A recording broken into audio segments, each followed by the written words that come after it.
All right, hello everybody. Welcome to our next lesson here, talking about war on the home front today. And here are our objectives and standards. So take a moment to read these as well. And while you're doing, I just want to tell you that even though a lot of this says the American public, know that a lot of the mobilization that was happening in our country was also going on in other places as well, such as England, France, Germany, even the Axis powers like Japan and Germany and places like that. So just keep that in mind that, even though I might mention the United States a lot here, a lot of these things were also similarly going on around in other places as well. And our essential question: how did Americans mobilize for war? So, after the attack on Pearl Harbor, many young men enlisted in the military. Many were angry at the attack and wanted to defend their country. And of course, the battle cry kind of during this time period was "Remember Pearl Harbor." And 5 million people, or 5 million men, I should say, volunteered for military service. Despite the large amount of volunteers, the military still needed more, men. So the Selective Service Act, which we talked about, is basically the draft, recruited another 10 million for the military. And the main reason for this is that America will be fighting a war on what we call two different fronts, okay, or two different areas. We'll be fighting a war in Europe against the Italians and the Germans, and we'll also be fighting a war in the Pacific against the Japanese. So we need more men. We're not just fighting a war in one part of the world. We're fighting in two different parts of the world, basically. Now, the military needed other supports too.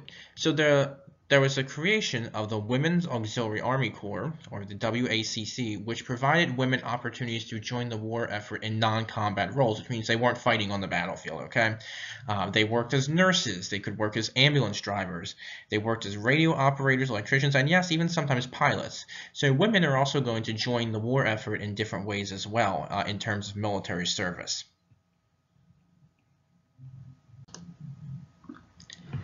Now, minorities also volunteer to fight in the military during the war, even though they faced racism and discrimination. And many did fight and sacrifice for their country. So industry also responded as well to World War II. So early in 1942, industry decided to support the war effort. Automobile factories began producing tanks, planes, boats, and military vehicles, and other factories made bomb parts or other things needed to support American troops. There are lots of examples of this across the country of production, companies not making what they were, what they usually did, and began to support the war effort by making other things. So obviously, if industry is going to producing more things for the war effort, they also need more workers, okay? 6 million women actually became industrial workers, since a lot of men had joined the military or were drafted in the military.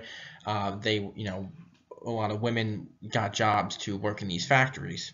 Minorities also went to work in factories. Now, minorities and women did also protest against some discrimination and for higher wages.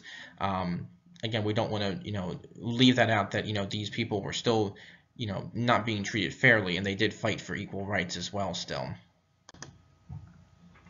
So scientists also mobilized. In 1941, President Roosevelt created the Office of Scientific Research and Development, or the OSRD.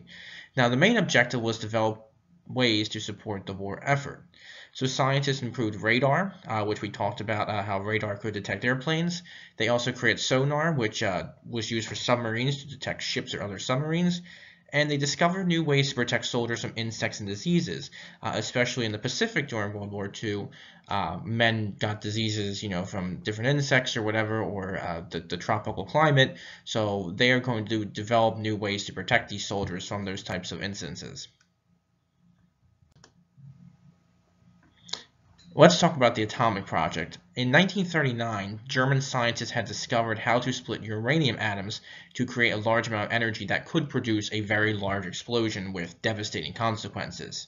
Roosevelt learns of this and becomes fearful that the Germans could develop what we call the atomic bomb before the Allies or the Americans could. So he wants to create this atomic weapon before the Germans can and before they can use it. So the secret name of this project is the Manhattan Project, and what these scientists did was they worked to develop an atomic bomb, so that way before the Germans, so we could, have that in case we needed it. And our closure here, how did people mobilize for war? So again, think about the United States specifically, but again, happening else around the world too. What were some things that people were doing to support the war effort at home? All right, have a great rest of your day or night. Talk to you soon.